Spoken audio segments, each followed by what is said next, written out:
Just found out something astonishing about the origin of Nigeria that shocked the hell out of me. Nigeria was never meant to be a country. It was something else entirely. In this video, I'm going to tell you what I discovered. Oh, and I want to acknowledge Burna Boy for bringing my attention to this in his song Another Story on his album African Giant. Thank you for inspiring this video, and all of you let Burna Boy know that he got to me, and now I'm sharing this information with you. The creation of Nigeria was never about democracy, never about Christianity. It was about money, business, and profit. None of it for us. Pay attention. The area now known as Nigeria was called the Slave Coast up to 1870.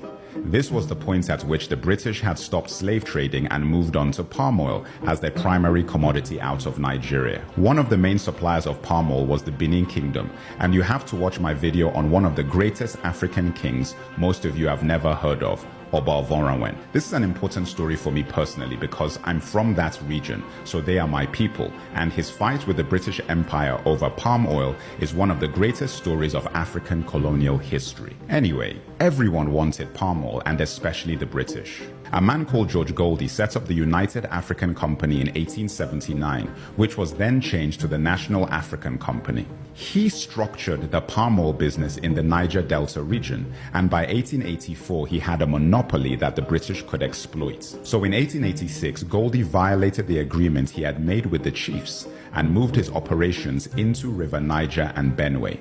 The company was also renamed to Royal Niger Company.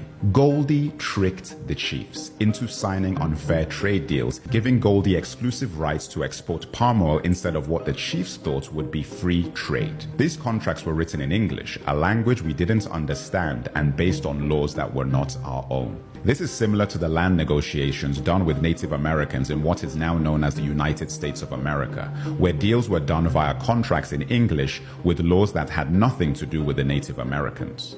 There was a meeting called the Berlin Conference in 1884 to 1885, set up by Germany's first chancellor, Otto von Bismarck. This was where colonial powers discussed how to carve up Africa and structure trade across the pieces of our continent they would take.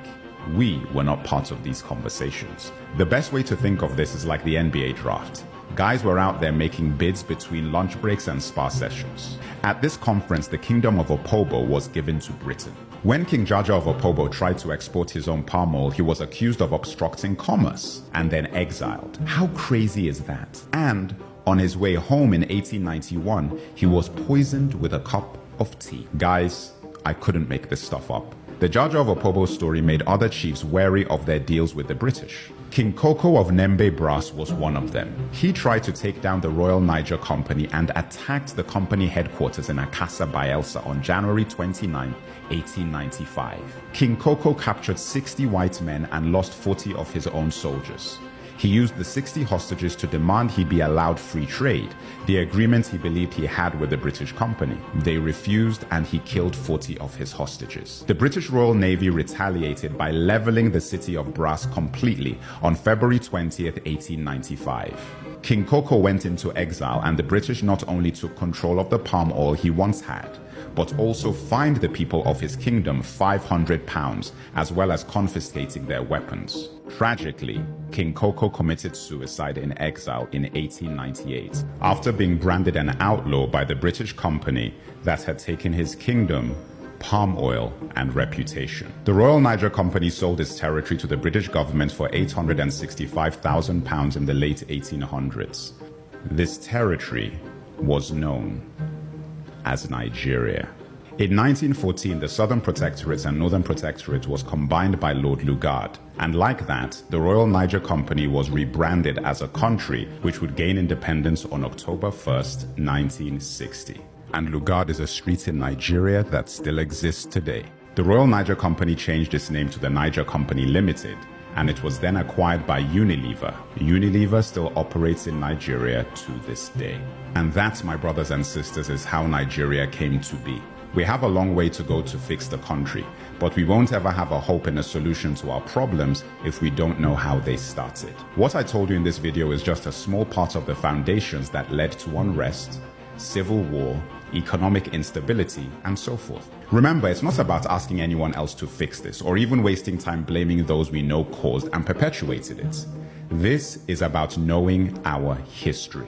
Nigeria was never a country we created. It was a company designed by colonizers for profit, and a lot of the infrastructure put in place for that siphoning of resources out of our land is still very much in place today. Crude oil simply replaced palm oil, and soon lithium may replace crude oil. Honestly, I feel angry not just for what happened to my ancestors, but for the fact that I wasn't taught about this in school in Nigeria, and that our children are not being taught about these things now.